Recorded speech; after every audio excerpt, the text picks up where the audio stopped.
श्री कृष्ण गोविंद हरे मुरारे, हे नाथ नारायण वासुदेव।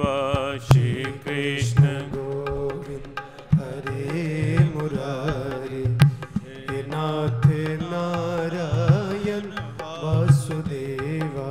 श्री कृष्ण गोविंद हरे मुरारे, हे नाथ नारायण वासुदेव।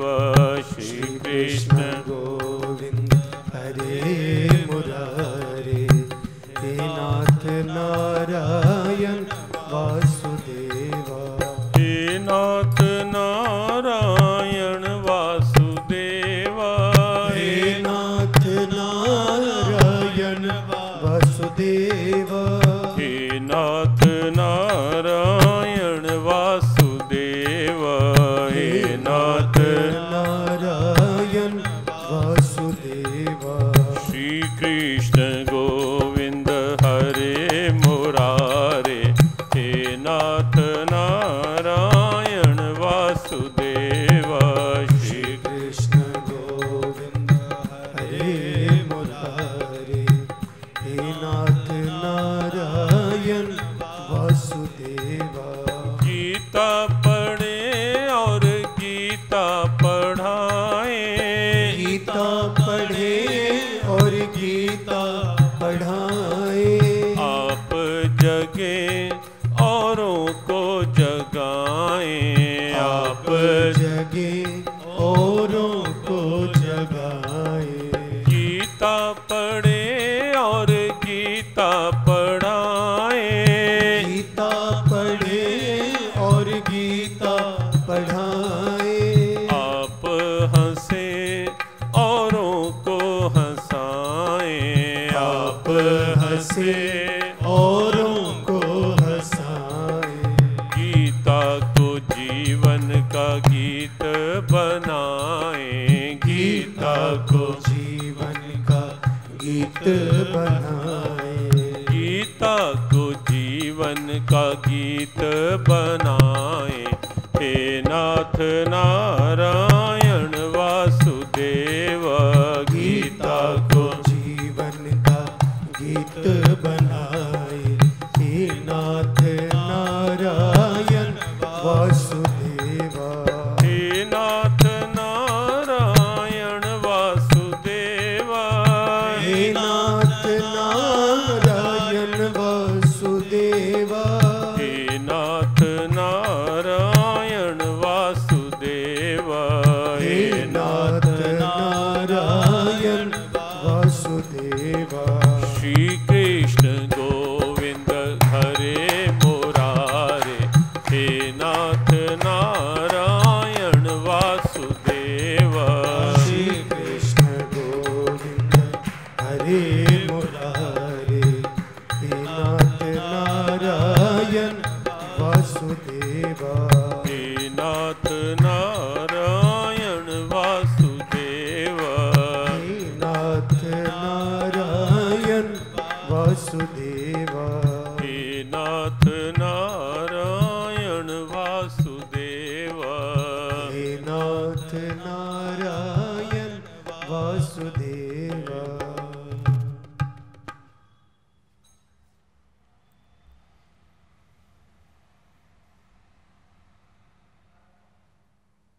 श्री राधे। नारायण नारायण नारायण नारायण। पावन पवित्र कार्तिक मास अत्यंत पुण्यप्रद मास, अत्यंत मांगलिक मास।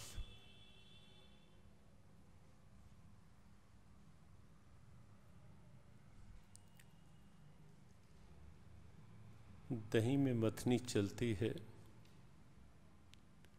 तो ही उसका माखन बाहर प्रकट हो पाता है। उससे पूर्व नहीं।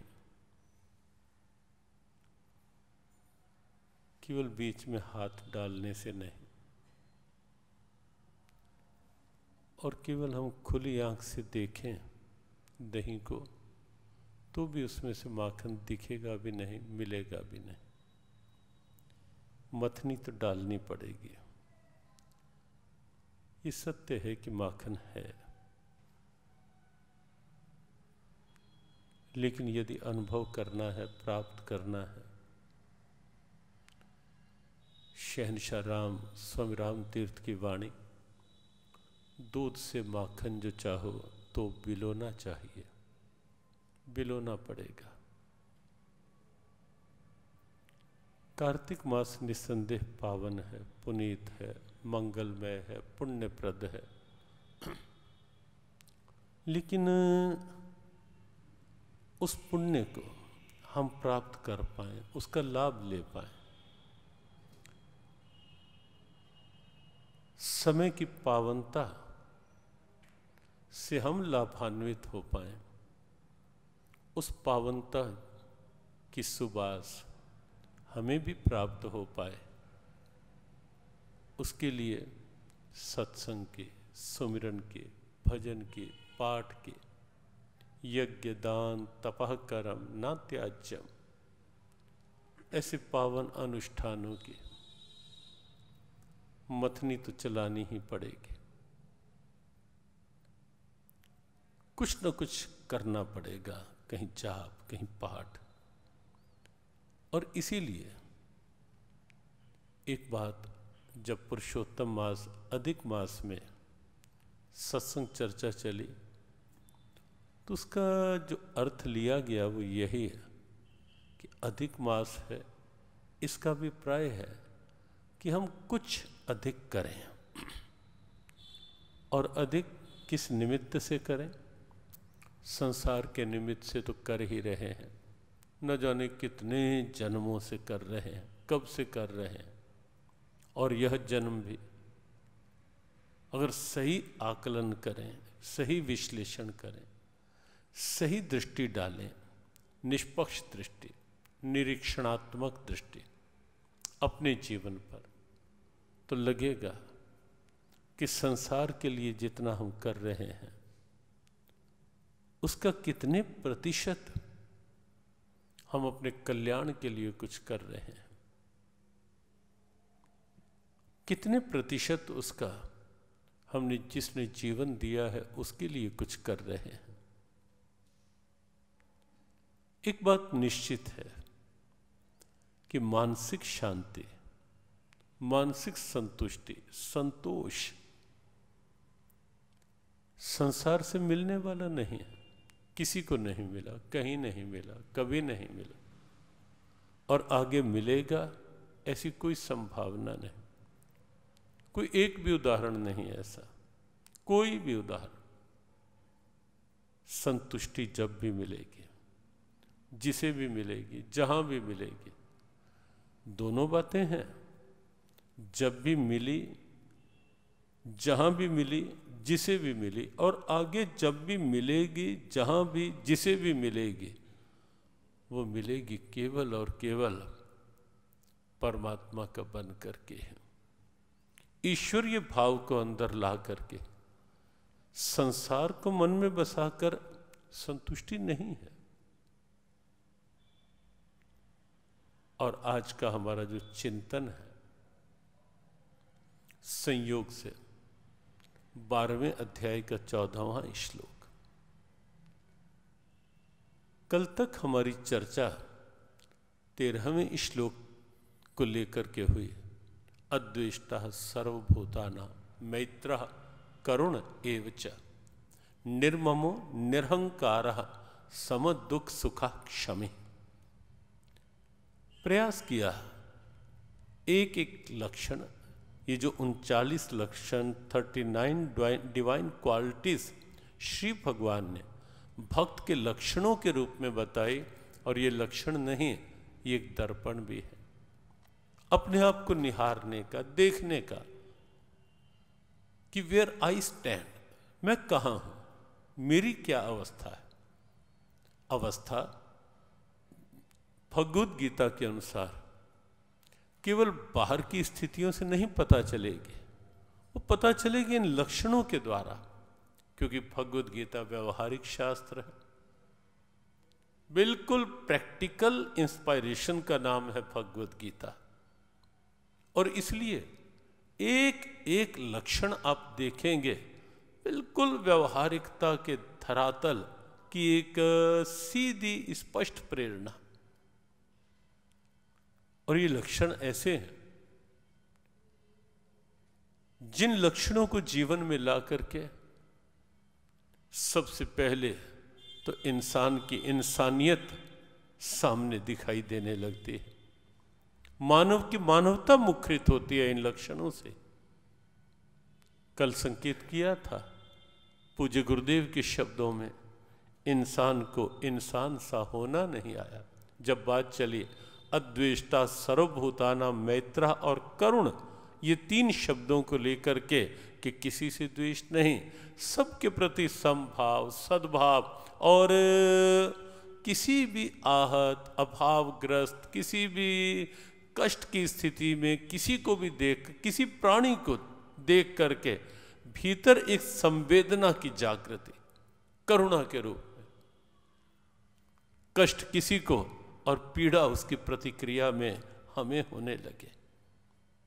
इंसान को इंसान सा होना नहीं आया, क्योंकि दूसरों के दर्द पर रोना नहीं आया। ये कल संकेत था। और यहां आप देखें कि ऐसे ऐसे लक्षण मनुष्य की मानवता को मुखरित करते हैं। और आप सोचें, जिस हृदय में करुणा नहीं है, संवेदना नहीं है। एक कवि ने कहा, मधुरिमा कंठ में ना होती तो शब्द विषपान बन गया होता, और वेदना हृदय में ना होती तो हृदय पाषाण बन गया होता।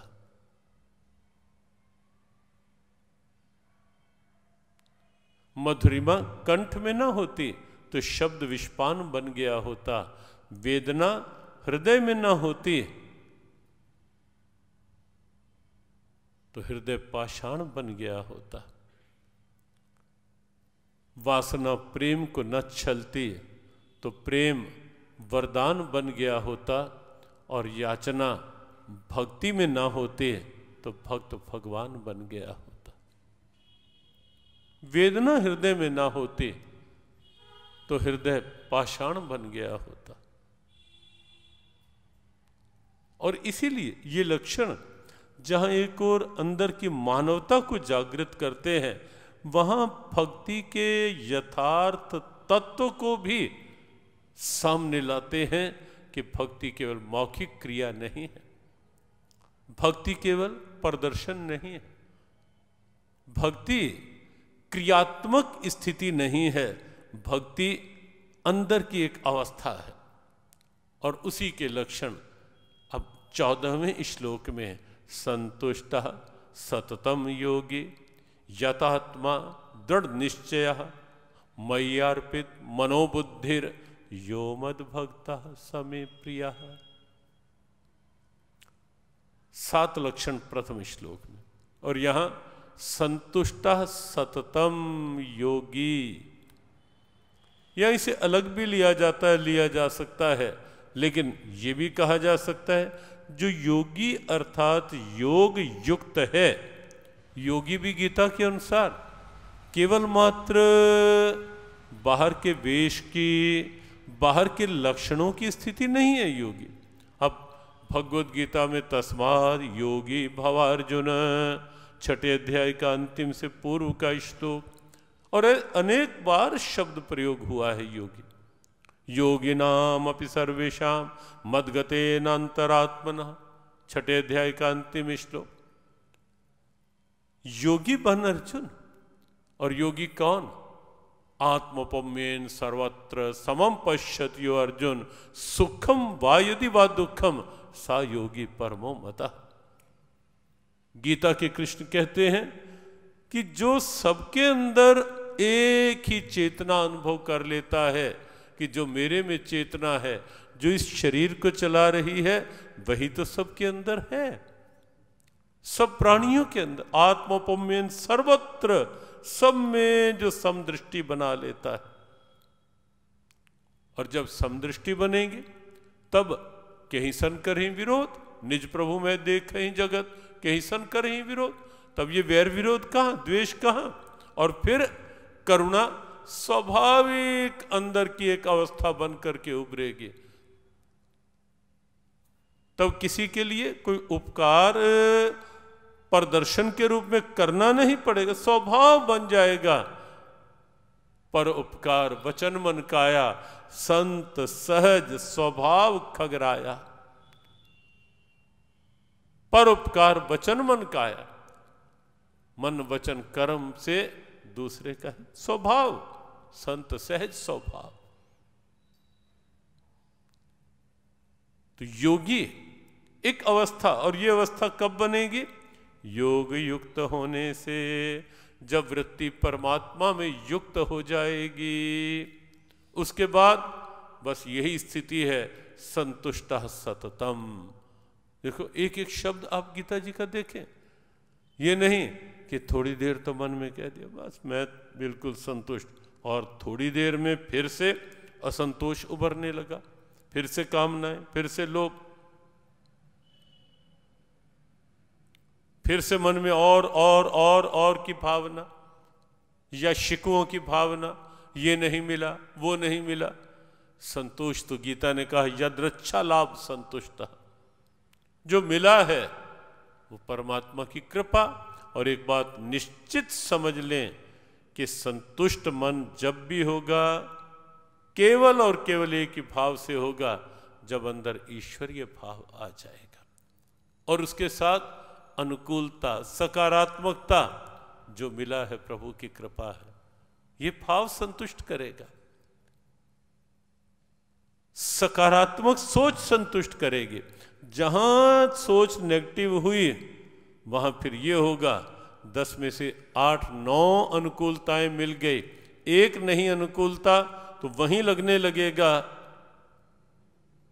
कि ये क्यों नहीं, संतोष कहां रहा? जो है कृपा है, बहुत है। और सच में जिसे संतुष्ट रहना है ना,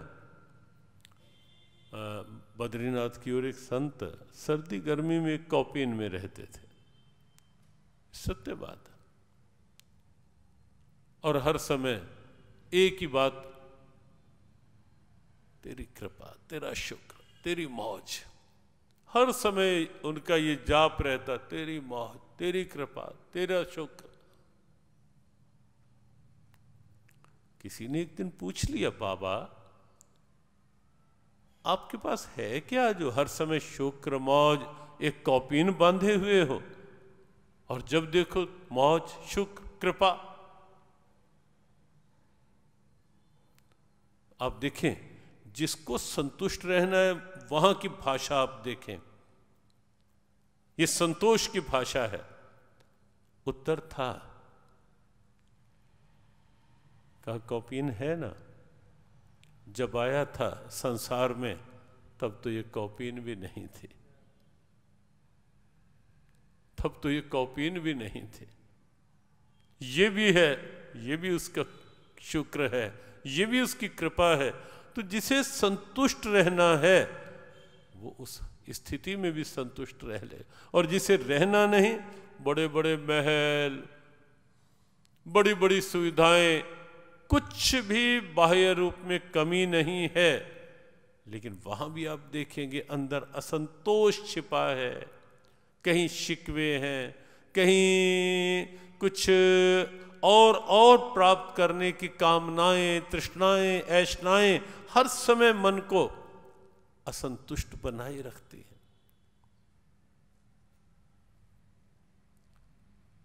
नीतिकार कहते हैं, साहि दरिद्रो यस्य तृष्णा विशाला, मनसी च परितुष्टे को अर्थवान को दरिद्रा। मन संतुष्ट हो गया, उसके बाद कहाँ दरिद्रता रहती है। और अब देखेंगे, कंस बड़ा साम्राज्य पाकर भी संतुष्ट कभी नहीं दिखा, लेकिन सुदामा फटे पुराने वस्त्र, टूटी झोपड़ी, खाने को दिन में है तो रात का नहीं पता, रात को है तो प्रभात का नहीं पता, लेकिन तो भी हर समय उसका शुक्र, हर समय उसका शुक्र, हर समय वाणी पर कृष्ण नाम और कुछ नहीं। तेरा शुक्र है वाणी सदा बोले यही, तेरा शुक्र है वाणी सदा बोले यही, तेरी कृपा है वाणी सदा बोले यही, तेरी कृपा है वाणी सदा बोले यही, करो कृपा मेरा मन डोले नहीं, करो कृपा मेरा मन डोले नहीं, ओ करो कृपा मेरा मन डोले नहीं, करो कृपा मेरा मन डोले नहीं, चाहे जैसे भी हालात रहे, चाहे जैसे भी हालात रहे, चाहे जैसे भी हालात रहे, चाहे जैसे भी हालात रहे, मैं जहाँ भी रहूं तेरा साथ रहे, मैं जहाँ भी रहूं तेरा साथ रहे, ओ मैं जहाँ भी रहूं तेरा साथ रहे, मैं जहाँ भी रहूं तेरा साथ रहे, सदा सर पर तेरा हाथ रहे, सदा सर पर तेरा हाथ रहे, सदा सर पर तेरा हाथ रहे, सदा सर पर तेरा हाथ रहे, तेरी कृपा ही हो आधार मेरा, तेरी कृपा ही हो आधार मेरा, तेरे चरण कमल से हो प्यार मेरा, तेरे चरण कमल से हो प्यार मेरा, हर बात में तेरी बात रहे, हर बात में तेरी बात रहे, हर बात में तेरी बात रहे, हर बात में तेरी बात रहे, मैं जहाँ भी रहूं तेरा साथ रहे, मैं जहाँ भी रहूं तेरा साथ रहे, सदा सर पर तेरा हाथ रहे, सदा सर पर तेरा हाथ रहे, चाहे जितना भी मैं व्यस्त रहूं, चाहे जितना भी मैं व्यस्त रहूं, तेरे नाम में हर दम मस्त रहूं, तेरे नाम में हर दम मस्त रहूं, ये व्यस्त रहना ये शरीर की स्थिति है, शरीर की प्रारब्ध, और मस्त रहना ये मन की अवस्था है, ये संतुष्टा सततम। चाहे जितना भी मैं व्यस्त रहूं, चाहे जितना भी मैं व्यस्त रहूं, तेरे नाम में हर दम मस्त रहूं, तेरे नाम में हर दम मस्त रहूं, चढ़ी नाम कुमारी दिन रात रहे, चढ़ी नाम कुमारी दिन रात रहे, मैं जहाँ भी रहूं तेरा साथ रहे, मैं जहाँ भी रहूं तेरा साथ रहे, सदा सर पर तेरा हाथ रहे, सदा सर पर तेरा हाथ रहे, सदा सर पर तेरा हाथ रहे, सदा सर पर तेरा हाथ रहे,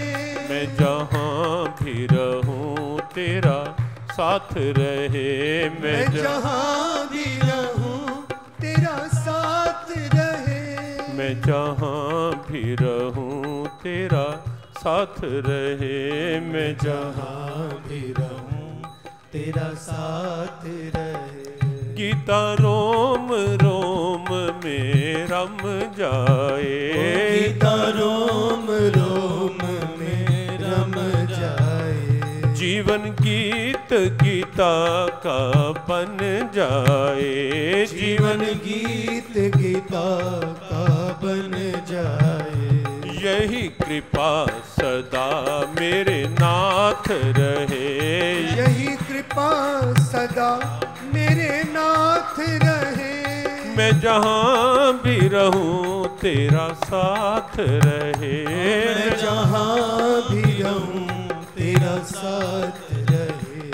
सदा सर पर तेरा हाथ रहे। सदा सर पर तेरा हाथ रहे। तेरा हाथ रहे। तेरा साथ रहे। तेरा साथ रहे। तेरा साथ रहे।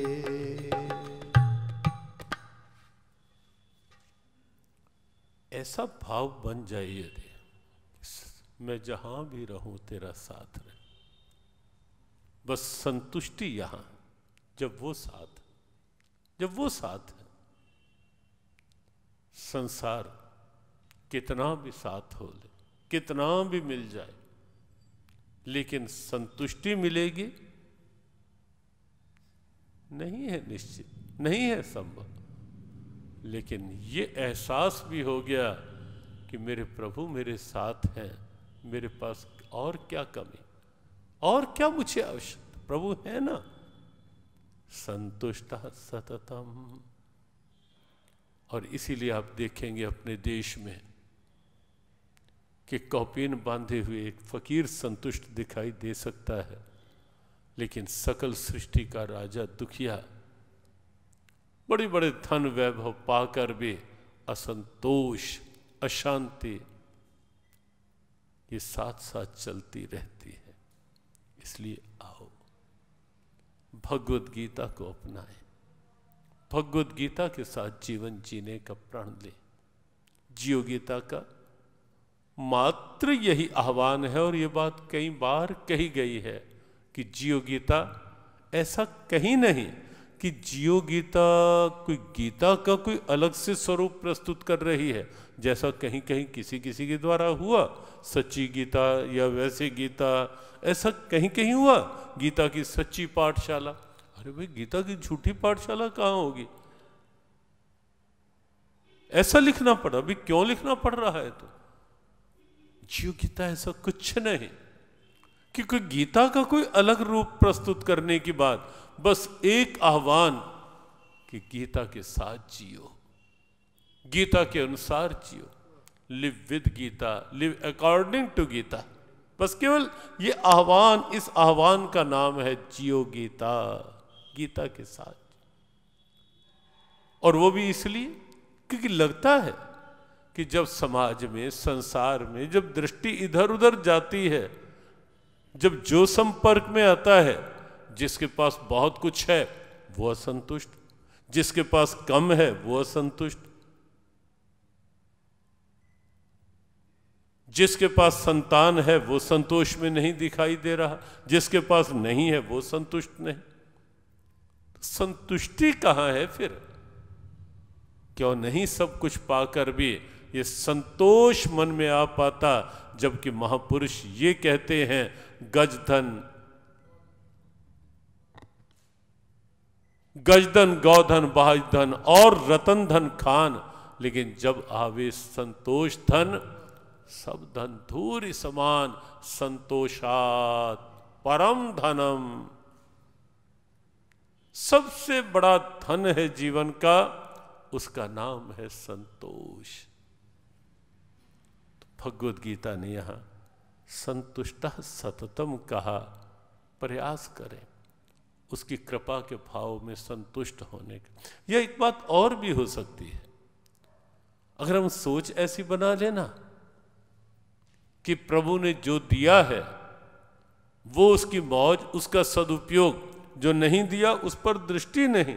हाँ, बहुत ना रहा जाए तो उसके लिए पुरुषार्थ, प्रयास, लेकिन आगे कामना नहीं। ध्यान रखना, असंतुष्टि का कारण बनती हैं ये कामनाएं। असंतोष तभी होगा जब कामना होगी अंदर, पुरुषार्थ हो। ये गीता के सूत्र जो है, मा फलेषु कदाचन, ये इसीलिए तो है कि भाई कर्म करो, उसके बाद यदृच्छा लाभ संतुष्ट, जो मिल जाए उसकी मौज। एक सज्जन कहीं जा रहे थे। अब देखें संतोष कहां है कहां नहीं है। पांव में कुछ हल्की सी ठोकर लग गई, दर्द होने लगा थोड़ा, भले अपनी भूल से लगी हो। एकदम टेंशन। और कई लोगों को हम देखते हैं, छोटी सी बात बड़ी सी टेंशन बनने लगती है। क्यों हो गया, कैसे हो गया, छोटी छोटी बात। और कई बार तो टेंशन ऐसा रूप भी ले लेती है कि शिकवे, और शिकवों में भगवान को भी ले आएंगे। वैसे उनके लिए कुछ मिनट भी चैन से बैठे ना बैठे, थोड़ा समय भी निकाले, बड़ी प्रैक्टिकल सी एक प्रॉब्लम दिखाई देती है समाज में। वैसे टाइम नहीं हमारे पास भगवान के लिए, लेकिन जब कोई बात मेरे अनुकूल नहीं हुई तब शिकवों का केंद्र भी प्रभु। मैंने क्या बिगाड़ा भगवान का, मैंने क्या बिगाड़ा। भाई हो सकता है कि कोई तेरे भले के लिए हो, अरे पगले तुझे सिखाने के लिए कि तू कहीं सीधा नहीं चल रहा था। कन्हैया ने तो एक बार कंकड़िया लगा दी एक ब्रजांगना की मटकी पर, और जब मटकिया फूट गई, दधी गिरने लगा, और सखी ने जब कह दिया, कहना मैंने तेरा क्या बिगाड़ा, और कन्हैया ने भी झट से कह दिया मुस्कुराते हुए, मेरी सखी तूने कुछ नहीं बिगाड़ा तो मैंने क्या बिगाड़ दिया तेरा, मैंने क्या बिगाड़ दिया तेरा, मैंने भी संवारा ही है। अच्छो, एक मेरी मटकिया फोड़ दी ने और फिर कहे कि संवारे हो है। हाँ सखी, तू चल रही थी, मेरी ओर तूने नजर नहीं उठा के देखा, मैं यहां हूं और तू ऐसे मुंह उठाए चली जा रही है, तो मैंने कहा चलो कंकड़िया लगा कर ही इसकी दृष्टि अपनी ओर कर लो। तो हो सकता है कहीं ऐसा भी हो जाता है, लेकिन शिकवे तैयार, मैंने क्या बिगाड़ दिया, ठोकर लग गई। लेकिन जब श्रीमान जी आगे गए, एक सज्जन दिखे व्हील चेयर पर, दोनों पैर नहीं, बड़ा शांत चेहरा,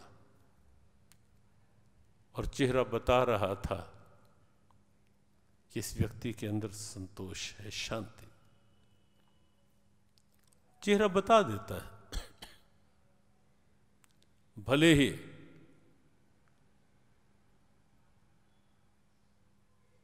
लब खुले ना खुले हैं, लेकिन कई बार चेहरा बोल देता है अंदर क्या है।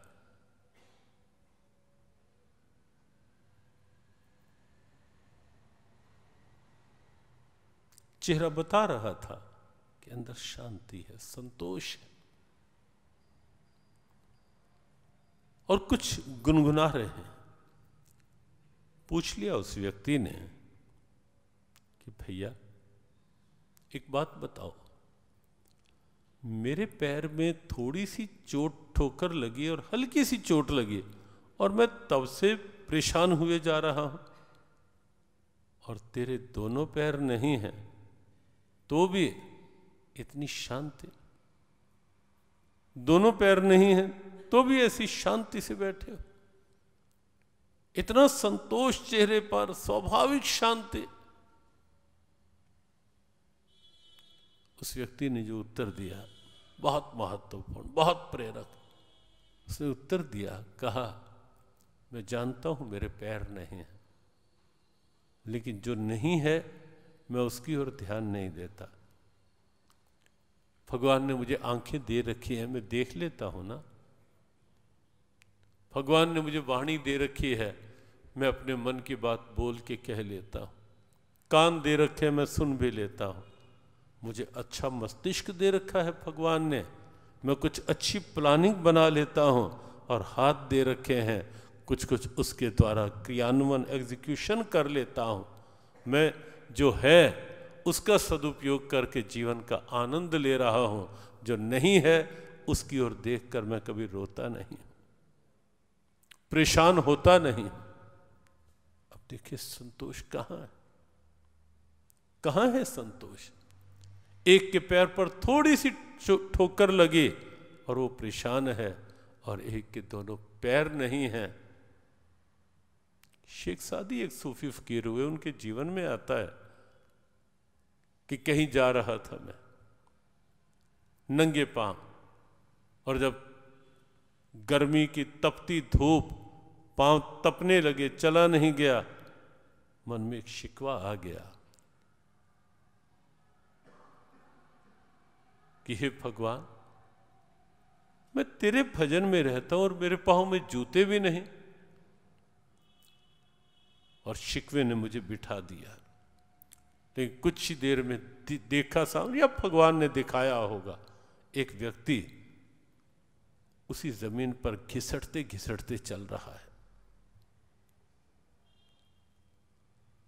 और शेख सादी लिखते हैं कि जूतों का शिकवा तब तक ही था जब तक मैंने उस व्यक्ति को नहीं देखा था जो उसी तपती दोपहरी में घिसट घिसट कर चल रहा था।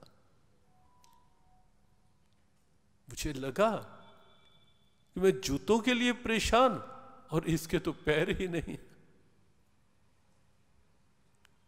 और तब से मेरा मन बिल्कुल शांत, संतुष्ट हो गया।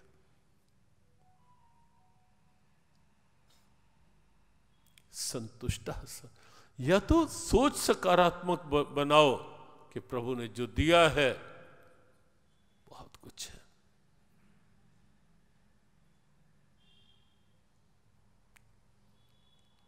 हजारों मर गए कारों से बढ़कर,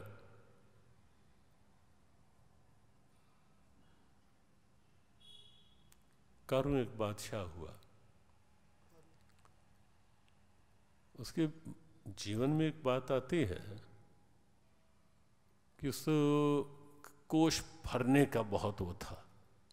एक बार तो उसने यहाँ तक कह दिया कि मेरे राज्य में किसी के पास कोई चांदी का, कोई रजत सिक्का होगा तो जमा करवाना होगा। चांद सबने करवा दिया, डर था। उसको किसी ने कहा कि इतनी कब्रें हैं, और कोई उस समय नियम होगा कि कब्र में जो जाता है जब उसके मुंह में सिक्का रखने का चांदी। तो उसने कहा वहाँ सिक्के क्या कर रहे हैं, और कब्रों की खुदाई प्रारंभ करवा दी कारों ने, सिक्के निकलवा लिए।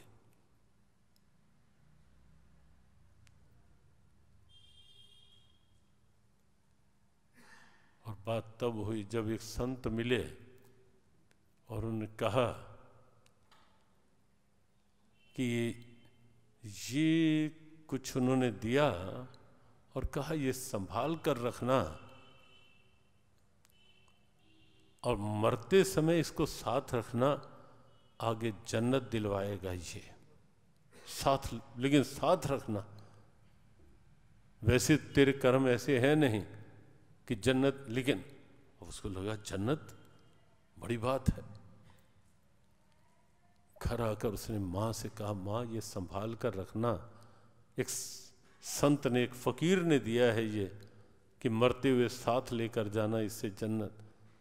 माँ ने मस्तक पर हाथ लगाया। घटनाएं और भी लंबी थी, ये सिक्के निकालने, लेकिन केवल प्रसंग, क्योंकि समय अधिक हो रहा है। माँ ने मस्तक पर हाथ मारा, कहा अरे मूर्ख, अब भी तुझे समझ नहीं आई? संत ने तो तुझे ये समझाना चाहा है कि जब मरेगा तब ये कौड़ी भी साथ नहीं जाएगी। तू जो सिक्के जो कब्रों से निकाल कर भी कोष भर रहा है और दूसरों पर अत्याचार करके, ये सब यहीं रहने वाला है, संतुष्टि होगी नहीं, यहीं रहेगा और अधर्म का कोष तू भरता जा रहा है। और तब उसकी आंख खुली, तब आंख खुली।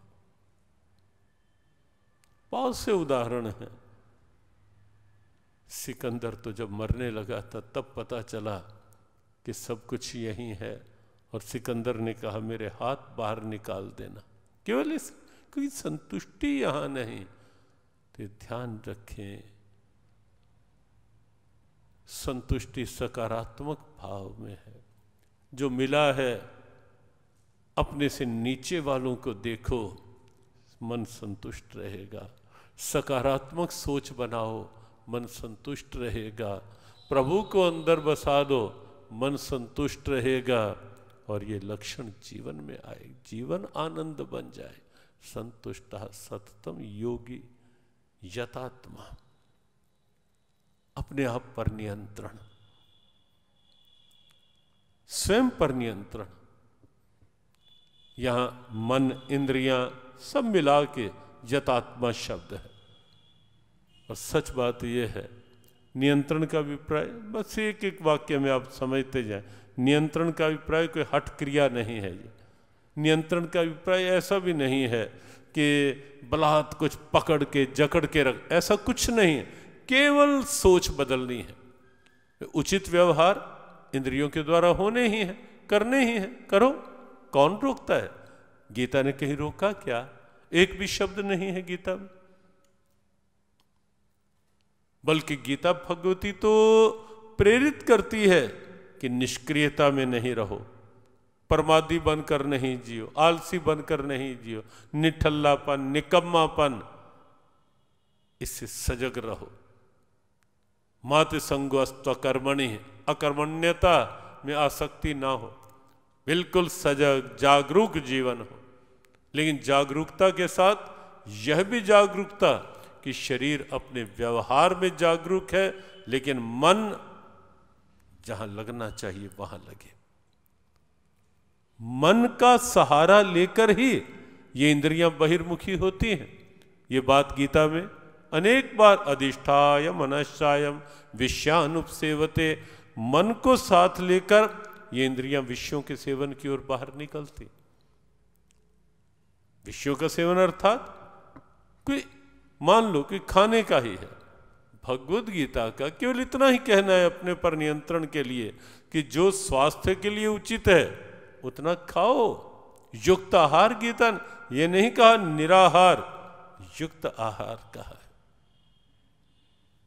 जितना आवश्यक है शरीर के स्वास्थ्य के लिए, जो आवश्यक है, जितना आवश्यक है वो प्रयोग करो। यह है नियंत्रण अपने ऊपर। केवल स्वाद में भर कर नहीं खाओ, या खाने के लिए नहीं जियो, जीने के लिए खाओ। यह है यतात्मा। और ऐसी हर अंग का, कान है सुनने के लिए ही तो है, लेकिन जब सत्संग की बात आए तब तो टाइम देखने लगे बार बार घड़ी में कि कब पूरा होगा। वहां तो रुचि ना बने, और कोई निंदा चुगली की बातें लेकर बैठ जाए, इधर की उधर की, यहाँ की वहाँ की, बस फिर कान खड़े हो जाए। तो यहां गोविंद कहते हैं यतात्मा, नियंत्रण। और कोई व्यर्थ की बातों में उलझाना चाह रहा है, क्या लेना, संसार है। अपने आप को संभाल ले, वो भी बहुत है। अपने को देख लें, वही बहुत है। कहां तक देखते रहोगे संसार को? कहां तक ही गठड़ी बांधते रहोगे इसकी उसकी?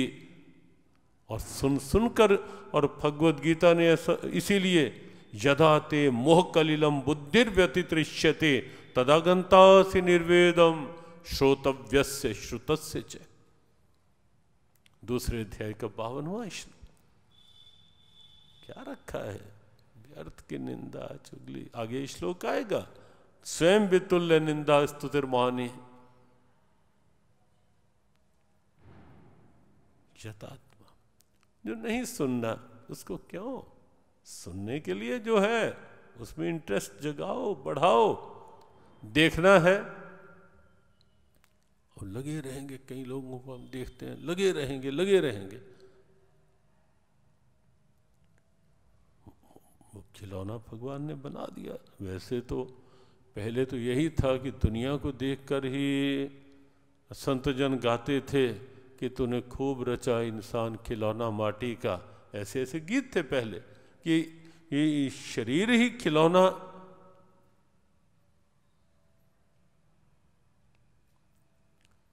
ये तन एक खिलौना है, ये तन एक खिलौना है, अंत राख इसे होना है, अंत राख इसे होना है। ये तन एक खिलौना है, ये तन एक खिलौना है, अंत खाक इसे होना है, अंत खाक इसे होना है। कदर ना नर तन की जानी, दो दिन की तेरी जिंदगानी। कदर ना नर तन की जानी, दो दिन की तेरी जिंदगानी। गोविंद भज मूरख प्राणी, दो दिन की तेरी जिंदगानी।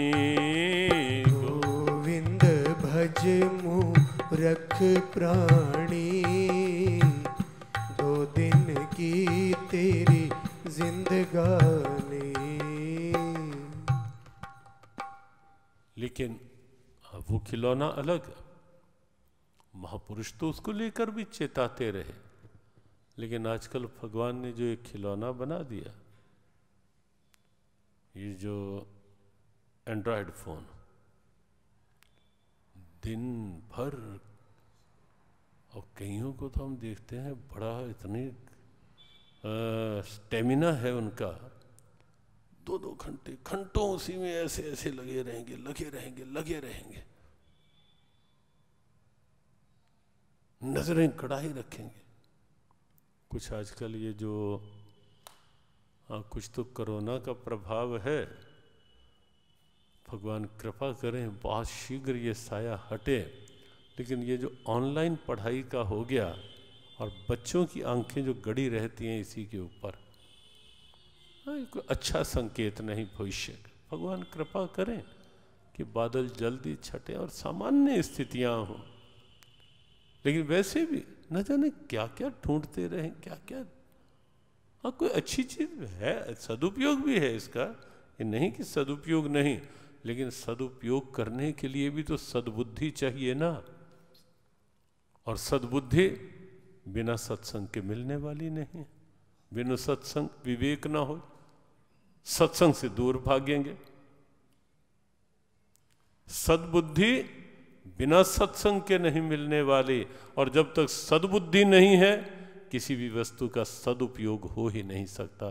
सद्भावे साधुभावे च सदित्येतत् प्रयुज्यते, ये सत शब्द प्रयोग होगा तो भाव सद्भाव बनेगा, विचार सद्विचार बनेगा, कर्म सत्कर्म बनेगा, बुद्धि सद्बुद्धि बनेगी, आचरण सदाचार बनेगा, और उपयोग सदुपयोग के रूप में होगा। लेकिन वो तभी है ना। और बुद्धि तब जब सत्य के साथ जुड़ेगी। और आगे एक लक्षण यह भी है, मयि अर्पित मनोबुद्धिर, और एक दृढ़ निश्चय। ये 2 लक्षण हैं कि बुद्धि में, बुद्धि भगवान के अर्पण, अर्थात बुद्धि में निर्णय केवल एक ही। और ये संकेत जब पूर्व में ये बात आई, मय्ये मनाधत्स्व मयि बुद्धिम निवेश्य, तब ये बात कही गई थी कि जिससे ये जीवन मिला है उससे मिलना, बस ये एक निर्णय हो जीवन का, निर्णय ये हो, व्यवहार तो होंगे ही होंगे, निर्णय ये हो जाए जिससे जीवन और जीवन में सब कुछ मिला है वो भी तो मिले, उससे मिलने की भी तो एक आस, अरदास, प्यास और फिर विश्वास, ये सब बने। जब वो बनेगा निश्चित है बुद्धि सत से जुड़ेगी, बुद्धि सत से जुड़ेगी, मन में अंदर जो प्लानिंग योजनाएं बनेगी वो स्वाभाविक सद्भाव की बनेगी, सद्विचार की बनेगी, और इंद्रियों से कर्म जो होंगे वो भी सत्कर्म होंगे, और जो निर्णय भी हो वो लड़खड़ाता निर्णय नहीं, डगमगाता निर्णय, दृढ़ निश्चय, संतुष्ट सततम योगी यतात्मा दृढ़ निश्चय, दृढ़ निश्चय हो। कई बार छोटी छोटी बात पर हम अपने निश्चय को बदल देते हैं, छोटी छोटी बात, भजन का, पाठ का, जरा सी बात होती है, पाठ छूट जाते, नियम छूट जाते, जरा सी परिस्थिति प्रतिकूल बनी, सत्संग छूट जाते हैं, जरा सी कोई बात मेरे अनुकूल नहीं हुई, सत्संग छोड़ दिया, सुमिरन छोड़ दिया, बस देख लिया हमने तो करके, हमने तो देख लिया भगवान को। यहाँ तक लोग बोल देते हैं, वो हमने तो मंदिर भी जाके देख लिया, हमने भगवान को भी देख लिया। अरे भाई भगवान को देख रहे हो तो अपने को देखो, अपने को देखे, भगवान को हम देखने वाले कौन? हाँ, वो दृष्टि दे दे और वो दिख जाए उसका स्वरूप, वो उसकी कृपा, लेकिन हम भगवान की परीक्षा करने के लिए भगवान को देख रहे हैं कि हमारे अनुकूल नहीं हुई बात, इसलिए बस हमारा तो मन ही टूट गया, निर्णय ही बदल दिया। हम तो गए थे वहां, हम तो रहे वृंदावन, हमें तो नहीं कुछ जैसा, हमें तो वहां की बस गलियां ना, हमें, और कई लोगों को देखो नाक भी वैसे चढ़ाएंगे और ऐसी बात करें, हम तो गए थे बस हमें, अरे अंदर की गंदगी देखो, वृंदावन में आकर यहाँ की नालियों की गंदगी देख रहे हो। यहाँ की चिन्मयता तो मिलेगी ही तभी जब अपने अंदर निहार कर कुछ चश्मा ठीक पहनोगे भाव का, तब पता चलेगा ये वृंदावन क्या है, तब पता चलेगा कि यहाँ इन गलियों में उसके प्रेम की सुवास, यहाँ के कण कण में रमा हुआ शिरादा भाव, तब पता चलेगा। निर्णय दृढ़ हो तब, अंदर विश्वास बना हुआ हो तब।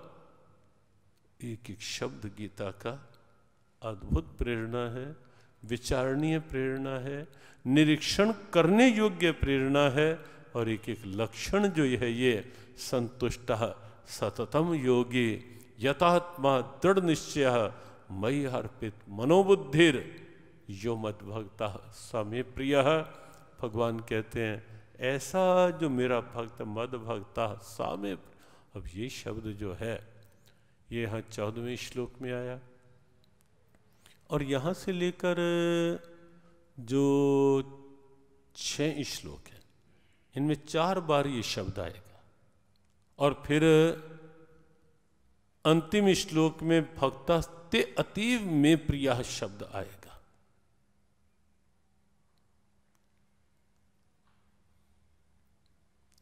बहुत प्रिय है मुझे ये भक्त, और ये संकेत कि ऐसा भक्त मुझे प्रिय है। सच में ये शब्द पढ़ते ही जीवन में रोमांच हो जाना चाहिए, जीवन में एक नया उत्साह भर जाना चाहिए, एक नई प्रेरणा भाव भरी आनंद भरी एक नई प्रेरणा जग जानी चाहिए जीवन में कि भगवान कह रहे हैं ऐसा भक्त मुझे प्रिय है।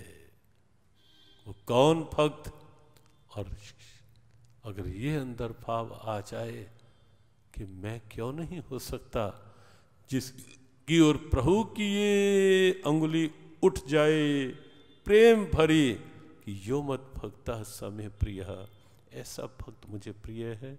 विचार हम करते रहेंगे इस पर, और कौन प्रिय है भगवान को, ये सब लक्षण, एक एक लक्षण पर और आगे हम चर्चा करते रहेंगे।